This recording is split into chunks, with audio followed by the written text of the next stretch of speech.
Hello and welcome to another Cirque Media Youth Circus Home Edition video. I'm Rowan and today we're going to have a look at some handstand conditioning. Very important for handstands is that you do a good warm-up, especially wrists, back, neck, pike and straddle. For a tuck to handstand, I'm going to crouch down and place my hands on the floor just in front of me, and then I'm going to use the entire length of my leg to straighten out, pushing into the floor to lift my hips as high over my hands and shoulders as possible. I want my shoulders to be directly over the middle of my hand, and then I'm aiming for my hips to end up directly over my shoulders. And in that order, shoulders, then hips, and then finally feet afterwards.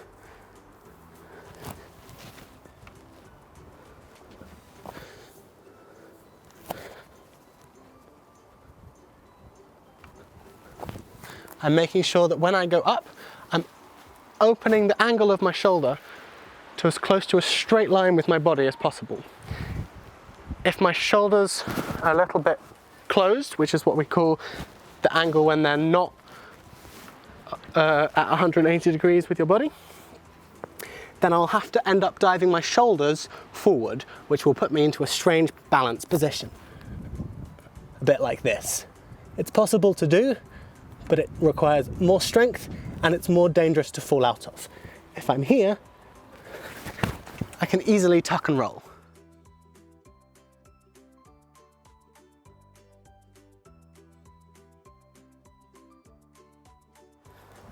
Another nice exercise you can do with a partner involves trying to pull the legs of the hand balancer apart.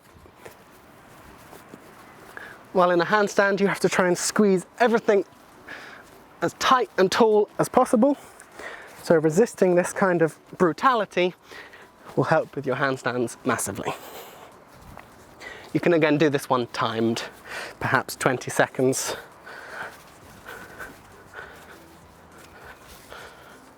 And then help your partner down.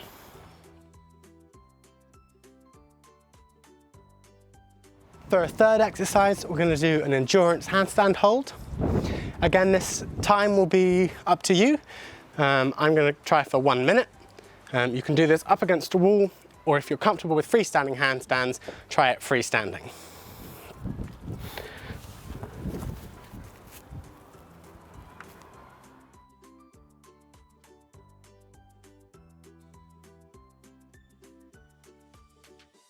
Another great handstand exercise is to try doing handstands onto something a little higher than where your feet are. So the height that you use varies completely depending on your experience.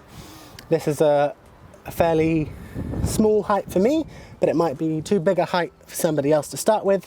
You could start with a couple of books. Be careful that they're not too slidey.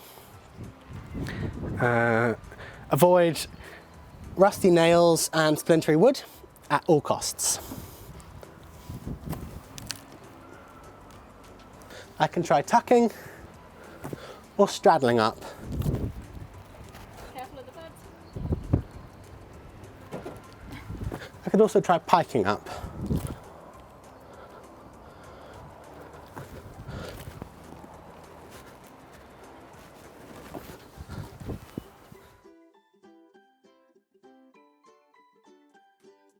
If you're working towards presses, then doing so with a partner will be helpful. You can stand face to face, supporting underneath the hips, and you can also add the support of the knees to the shoulders if necessary.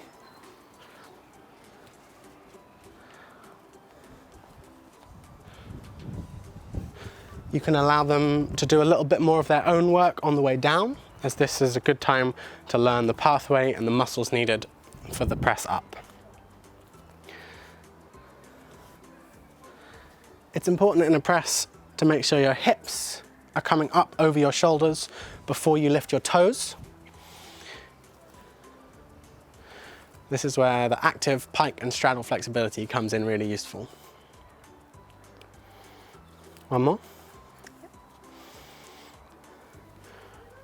So the shoulders are up, the hips are coming up, and then the feet are coming up last. and it's the opposite on the way down. The hips are staying high until the feet are almost at the floor.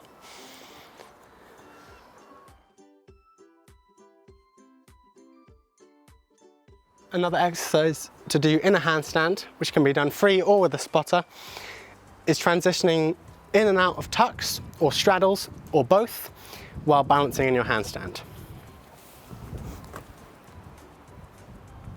Tuck, straight.